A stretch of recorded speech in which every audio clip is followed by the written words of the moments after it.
Bonjour. Il faut qu'un ambassadeur européen s'y fasse tuer pour que, tout à coup, soudain brusquement, le reste du monde se souvienne que le Kivu subit une guerre meurtrière depuis des années. Pourtant, la mort est quotidienne dans cette région. Des civils sont tués par centaines, des femmes violées, saccagées, des enfants enlevés et mis en esclavage. Les chiffres sont énormes. Les hommes, les femmes, les enfants meurent à une cadence que même des concepteurs de jeux vidéo n'auraient pas osé imaginer.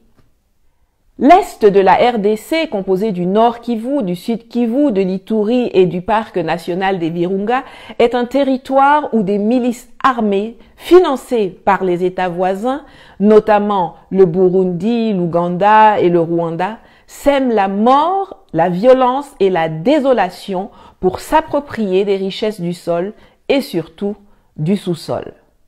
C'est ainsi qu'un pays comme le Rwanda peut se retrouver premier exportateur de coltan alors que la grande majorité des réserves mondiales de ce minerai se trouvent en RDC. Un peu comme le Burkina Faso s'était retrouvé grand exportateur de cacao au temps où la rébellion de Guillaume Soro avait coupé en deux la Côte d'Ivoire, premier pays producteur. Lors d'un recensement effectué récemment, on a compté 122 différents groupes armés à l'est du pays. 122. Au Congo, il y a eu 700 morts du Covid en 2020, mais sur la même période, dans le pays où béni est maudit, rien que dans la province de l'Ituri, la milice ougandaise ADF a tué 849 civils et enlevé 534 personnes, dont 457 sont toujours portées disparues. Ça, ce sont seulement les chiffres régionaux d'une milice sur un an. Il y en a 122. Toutes plus barbares les unes que les autres. Je vous laisse faire les calculs. Et pendant que les puristes se disputent sur le fait de savoir si on doit qualifier ces millions de morts de génocide ou pas, l'hécatombe continue.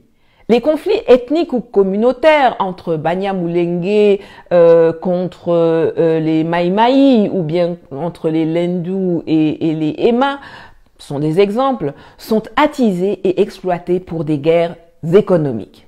Je vous l'ai dit dans ma dernière vidéo, dont je vous mets le lien en haut.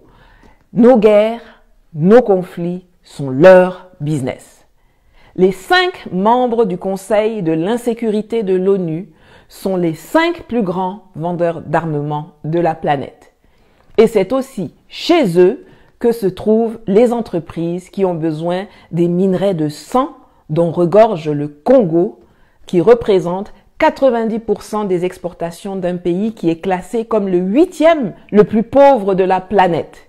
Mais vous et moi, nous savons bien que le pays n'est pas pauvre, qu'il est même l'un des plus riches du monde. Mais ce sont ses habitants qui sont maintenus dans la pauvreté. Un autre exemple d'irrationalité. La RDC est dotée d'un potentiel hydroélectrique gigantesque, 100 000 mégawatts, soit le tiers du potentiel de l'Afrique. Mais seuls 2677 mégawatts sont installés, dont seulement 1130 mégawatts sont en fonctionnement pour cause de manque de maintenance.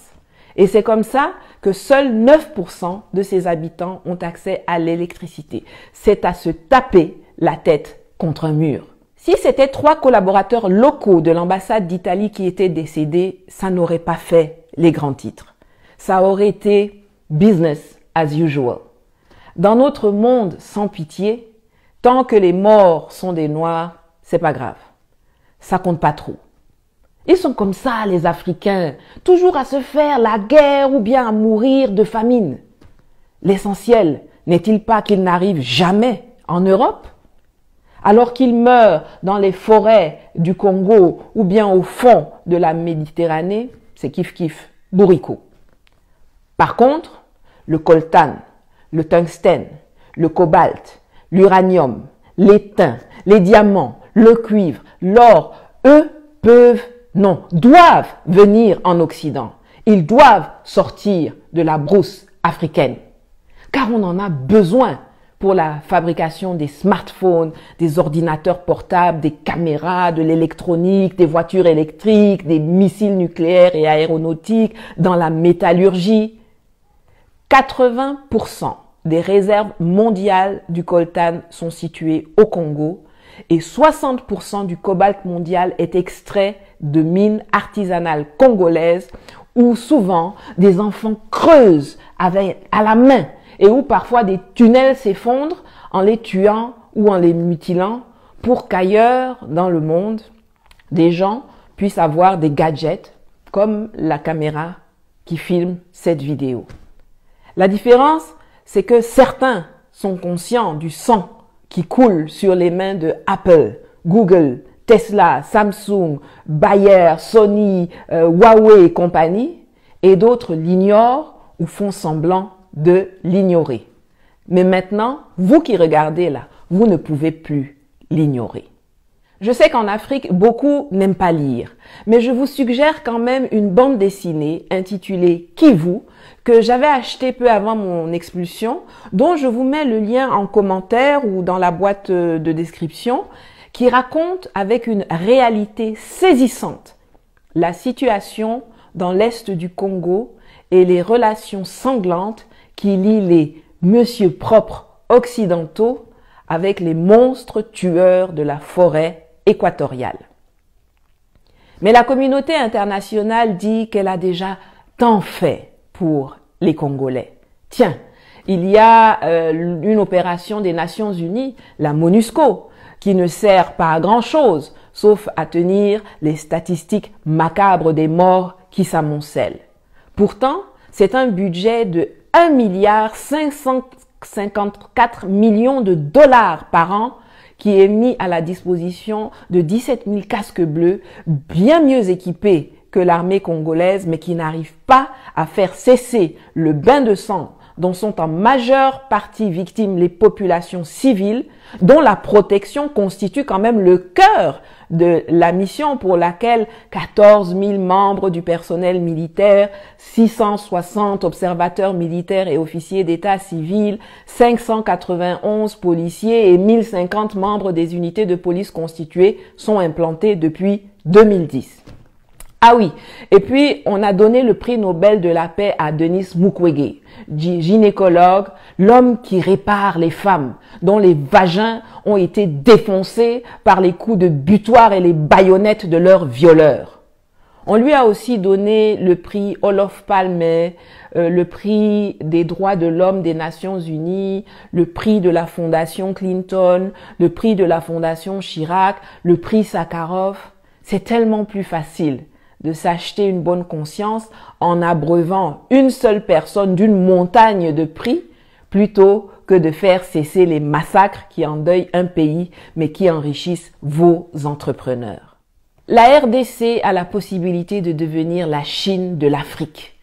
En termes de puissance démographique, c'est 100 millions d'habitants. En termes d'étendue territoriale, c'est 2 345 000 km². En termes de ressources minières.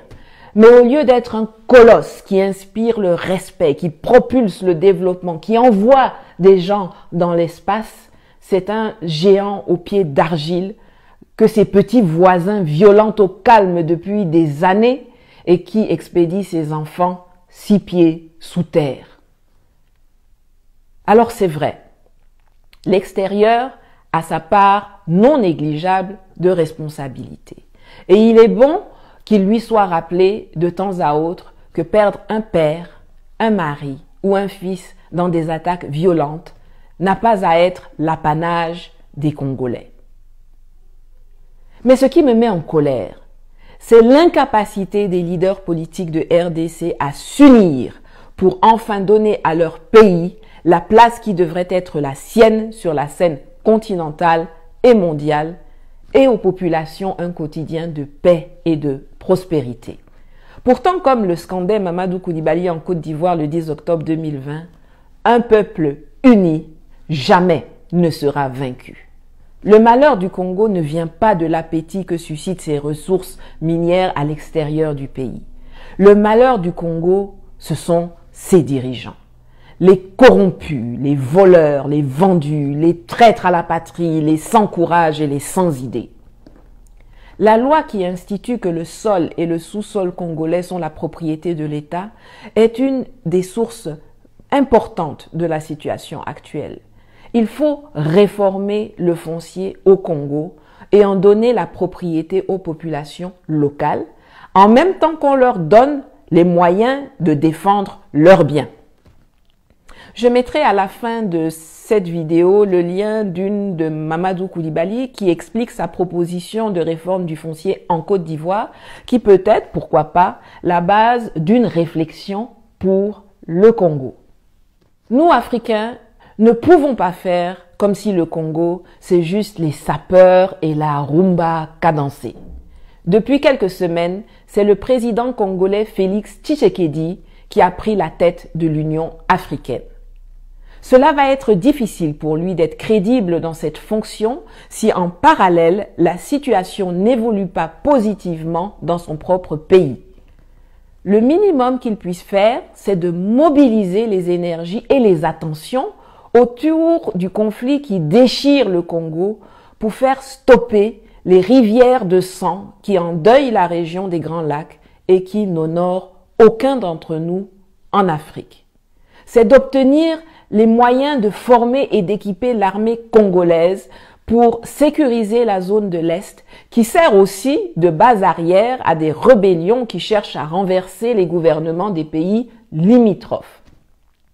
C'est de réformer certaines lois pour contrer les effets voraces de l'appétit géostratégique extérieur et c'est aussi d'investir dans le capital humain. La tâche n'est pas aisée, mais il faut que l'on puisse sentir la volonté inébranlable d'aller au charbon pour renverser la vapeur. Souhaitons-lui de réussir. Aidons-le à réussir, car ce sera l'Afrique qui gagnera. Très peu de médias ont donné le nom du chauffeur décédé hier. Il s'appelait Milambo Mustapha. Je présente mon yako à ses proches et aux centaines de milliers de familles qui ont perdu des membres dans cette guerre sans fin du Kivu et du Congo. Prenez soin de vous et à bientôt.